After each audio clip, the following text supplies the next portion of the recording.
Hey guys, Mr. Short Hitter here. You don't look like a short hitter to me. Today, I'm going to review HackMotion Golf.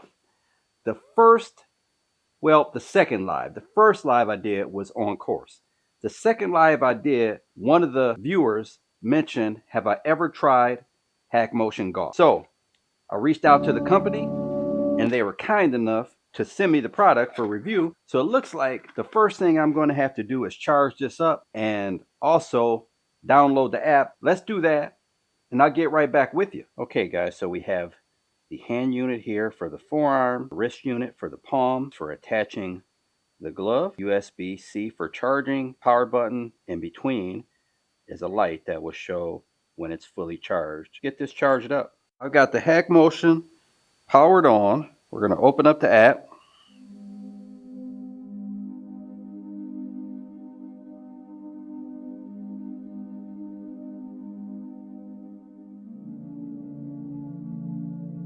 Okay, so now that wasn't too bad.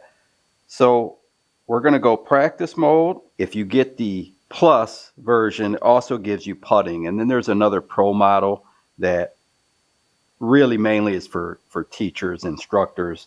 But let's look at the club face control. We're going to open up, measure, record your swing data, and improve your game. There's also some drills there. Let's look at club face control. Putting stability would be another good one, but let's look at this one first.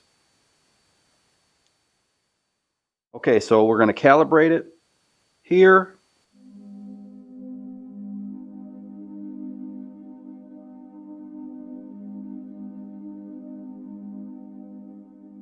Position.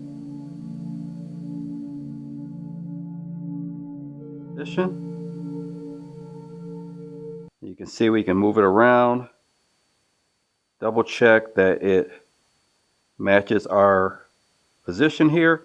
So we can see we go into flexion with the wrist down. We go into extension with the wrist up. All right, I think we're ready to start practicing. The ball record data. Let's do it. Okay, so let's just hit a couple shots here, see what it says, and we'll go from there. Okay, so it's going to get my address position, plus 18.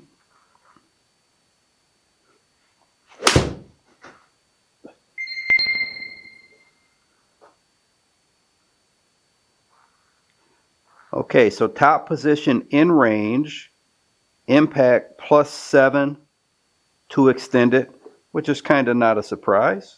One more and I'll show you what that means.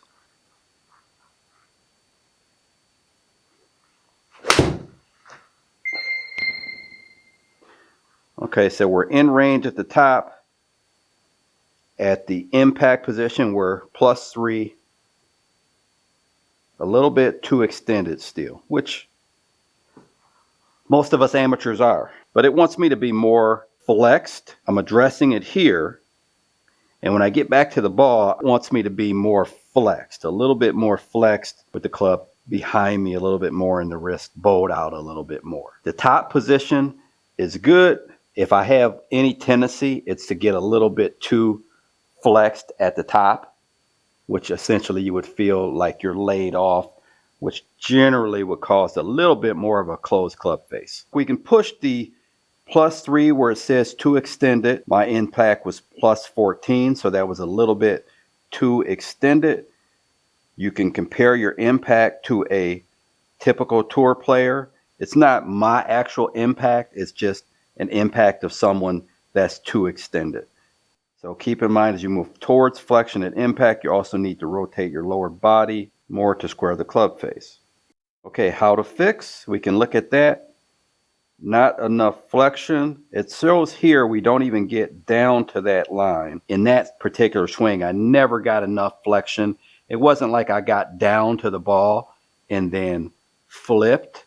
It's just that I never got the appropriate amount of flexion in that swing on the downswing. And that's what it says. If your swing line in the graph never reaches the impact target range, there is not enough flexion in your downswing. So there's a motorcycle drill here. So there's some drills included. We can look at this. The second way I like to do it is doing little position drills at the kind of shoulder or chest height on the way down. So going up to the top of the swing, starting down, and then taking it in and out of that movement.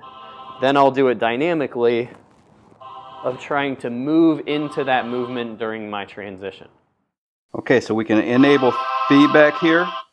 So that's something that might be a little irritating in this video here, but that's something that we can put that's going to actually give us feedback to know if we got in position. And that's the example what the gentleman there was just showing.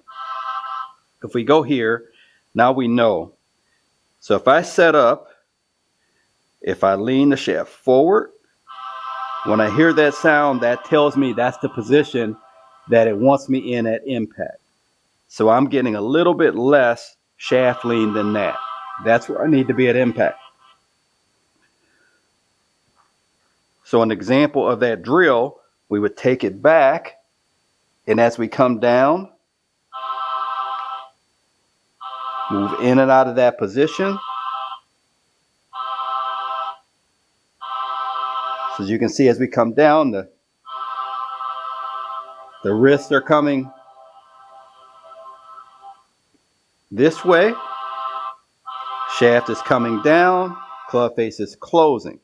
So that's less steep. If we go this way, you'll never hear that sound. So here, so I'm going to turn that off. You can turn it on at the top, or you can turn it on at impact to let you know either one. If your top position is out of whack, you can turn it on at the top.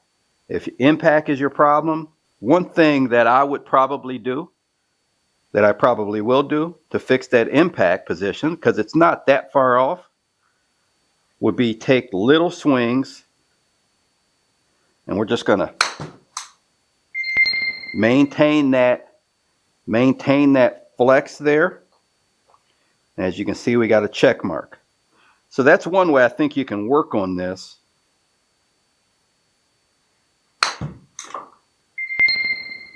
Figure out where you're having an issue.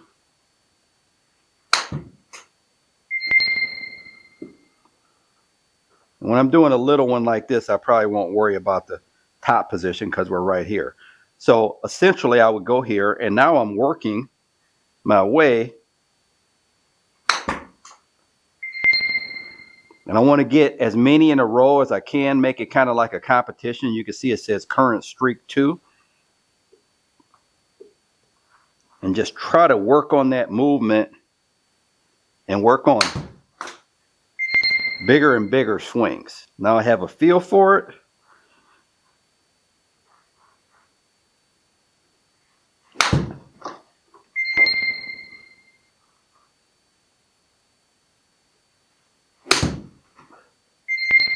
So hitting kind of like little punch shots. I think that's one way that would help that too, would be to hit kind of a shot where you're just trying to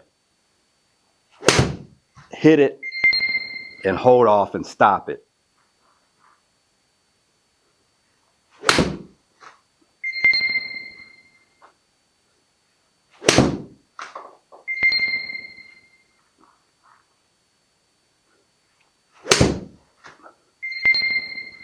Again, as I'm doing this, I'm less concerned with the position at the top because I know that that's not my main issue. I can get in a better position at the top.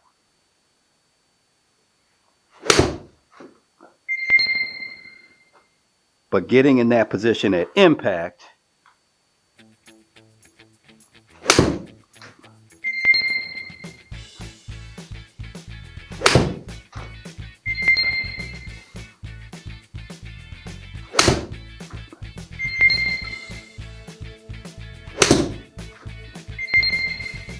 I just want to see if I can get to 10.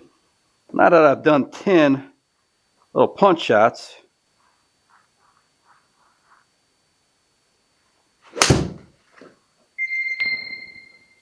there we go. So that last swing, plus 11 at impact. If we click on that, the target -4 to +11. So we were, again, just barely in range. So that's something we know that I have to work on. Top position, we're plus 14. We should be plus 16 to plus 31, so we were barely out of range there. Address is plus 26, which shows the grip type is neutral, and you can read about what each grip type is and why. We can go back, look at each shot. We can tag a shot. We can title it if we want to remember what the details of that shot was. If we had if I had my SkyTrack on or a launch monitor, you can put in what the yardage of the shots were. So now we can look at the session trends, which is each shot, and then we can look at a shot list and look down the line whether we were at the top, whether we were in range, we were too extended, too flexed. So here you can actually look through a shot, and you can either play it and look at how your wrist moved during that swing, or you can go in slow motion, see how it was at the top, going all the way down to how it moved at impact. Nano wanted to be the star of the show. I really think this HackMotion could be a game changer in the quest to get my handicap back under 1. Pretty awesome thing. You've got real-time data. You've got real-time audio feedback. You can take it indoors, outdoors. You can take it to the range with you. If you go play by yourself, you can actually have it on your wrist while you're playing and look at the data on your phone. But I think one of the hardest things teaching or when trying to learn something is for a coach to be able to give you real-time feedback of actually how something should feel. There's a 5% discount code. I'll put a link in the description of this video. So if you guys have any questions on the HackMotion, leave those down in the comments section, because I'm going to do at least 1, probably 2 more videos with the HackMotion and go over my progress with it. In the meantime, if you like the video, like, comment, subscribe. Until next time, Mr. Short Hitter, out. Say out, Nano. Out. 5 holes to go, just play 13. Need a palm away, yeah. Gotta hit more green.